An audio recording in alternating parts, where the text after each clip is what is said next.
सभी को मेरा नमस्कार। मैं डॉक्टर अखिलेश सिंह भदौरिया आपके सामने शिक्षा शास्त्र का भाग 6 लेकर उपस्थित हुआ हूँ। दोस्तों, आज किसी भी परीक्षा में सिलेक्शन एक बहुत बड़ी चुनौती है और उस चुनौती से निपटने के लिए सबसे महत्वपूर्ण है गुणवत्तापूर्ण सामग्री, गुणवत्तापूर्ण शैक्षिक सामग्री। गुणवत्तापूर्ण शैक्षिक सामग्री के अभाव में सिलेक्शन नहीं होता है। दोस्तों, हम आपके पास आज शिक्षा शास्त्र का भाग 6 लेकर उपस्थित हुए हैं। हमारे सारे प्रश्न एक्यूरेट होते हैं, तो एक्यूरेसी को आप मेंटेन रखने के लिए, अपने एक्यूरेट नॉलेज को बनाए रखने के लिए हमारे इस वीडियो को अवश्य देखिए। और हम प्रश्नों की श्रृंखला में आपके सामने पुनः हाजिर हैं। तो हमारे आज के प्रश्न हैं, तो वो हमारा पहला प्रश्न है, कम्युनिटी शब्द किस भाषा से उत्पन्न हुआ है? तो इसका उत्तर है लैटिन भाषा के काम प्लस म्यूनिस। दोस्तों, कम्युनिटी शब्द का जन्म जो हुआ है लैटिन भाषा के काम और म्यूनिस से हुआ है। अब प्रश्न यह उठता है कि काम और म्यूनिस का अर्थ क्या है? तो हम दूसरे प्रश्न में देखते हैं। काम प्लस म्यूनिस का अर्थ है,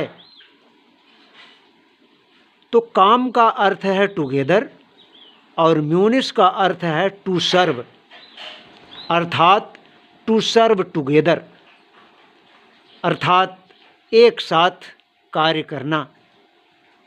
अब हमारा प्रश्न 3 है, समुदाय शिक्षा का कैसा साधन है? कैसा साधन से तात्पर्य अनौपचारिक अथवा औपचारिक साधन। तो दोस्तों, समुदाय शिक्षा का अनौपचारिक साधन है। इसके पहले औपचारिक साधन की हमने बात किया था कि शिक्षा का औपचारिक साधन स्कूल है, जहाँ पे डिग्री मिलती है, जहाँ पे सर्टिफिकेट मिलता है, जहाँ पर एक कक्षा से दूसरे कक्षा को प्रमोट किया जाता है। तो शिक्षा का जो औपचारिक साधन है वो स्कूल है और अनौपचारिक साधन जो है वो समुदाय है, मंदिर है, मस्जिद है, रेलवे स्टेशन है, प्लेग्राउंड है। ये सभी शिक्षा के अनौपचारिक साधन हैं। अब हम प्रश्न 4 पे चलते हैं। प्रश्न 4 है, जब व्यक्तियों का समूह सामान्य जीवन में भाग लेता है तब हम उस व्यक्ति समूह को कहते हैं। तो इसका उत्तर है समुदाय। उस व्यक्ति समूह को हम समुदाय कहते हैं जब व्यक्तियों का समूह सामान्य जीवन में भाग लेता है, किसी स्पेसिफिक कार्य को नहीं, वो सभी के लिए एक कॉमन कार्य किए जाते हैं। ऐसा जब होता है तो वह समूह जो होता है वो समुदाय होता है। अब हम बात करते हैं 5वें प्रश्न की, समुदाय के उदाहरण हैं। तो समुदाय के उदाहरण अगर हम देख लें तो हमारे कॉन्सेप्ट और क्लियर हो जाएंगे। दोस्तों, परिवार, धार्मिक संघ, जाति, उपजातियाँ, पड़ोस, नगर और राष्ट्र, ये सभी उदाहरण जो हैं ये समुदाय के उदाहरण हैं। तो अब इसके बाद हम अगला प्रश्न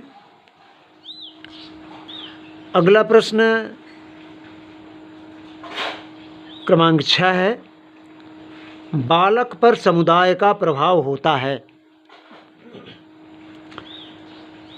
तो समुदाय का प्रभाव, हमारा तात्पर्य है यहाँ प्रत्यक्ष अथवा अप्रत्यक्ष प्रभाव से, कि बालक पर समुदाय का प्रभाव प्रत्यक्ष होता है कि अप्रत्यक्ष होता है।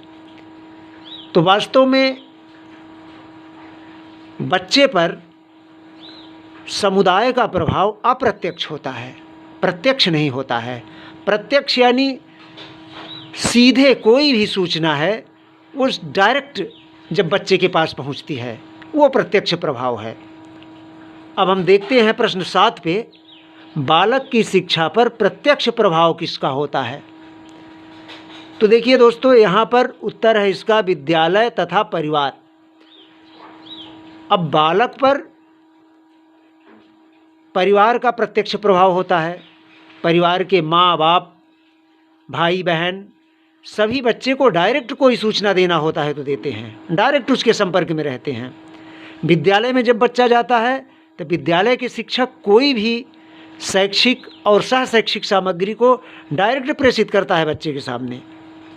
तो बालक की शिक्षा पर प्रत्यक्ष प्रभाव होता है विद्यालय और परिवार का, और समुदाय का अप्रत्यक्ष प्रभाव होता है।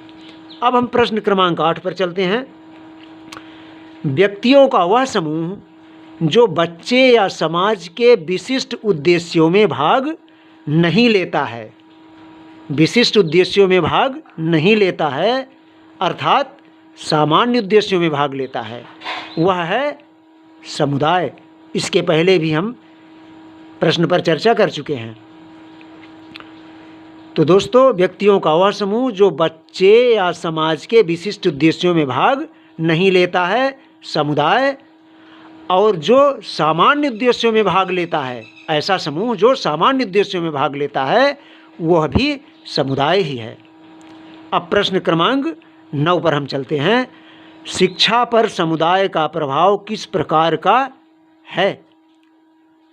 शिक्षा पर समुदाय का प्रभाव, समुदाय का प्रभाव अभी हमने इसके पहले भी देखा है कि बालक पर समुदाय का प्रभाव अप्रत्यक्ष। अब वही प्रश्न है ये, शिक्षा पर समुदाय का प्रभाव तो अप्रत्यक्ष पड़ता है। अब दोस्तों, हमारा 10वां प्रश्न है, सांप्रदायिक स्कूल, इंग्लिश में कम्युनल स्कूल का प्रभाव समाज पर कैसा होगा। तो कम्युनल स्कूल का प्रभाव समाज पर अच्छा नहीं होगा। जो सांप्रदायिक स्कूल होंगे वो समाज पर अच्छा प्रभाव नहीं डालेंगे, वह समाज पर घातक प्रभाव डालेंगे। अतः इसका उत्तर होगा घातक। सांप्रदायिक स्कूल का प्रभाव समाज पर कैसा होगा, तो घातक, बुरा, जैसा भी आपको विकल्प में मिले उस ढंग से आपको समझ के करना है।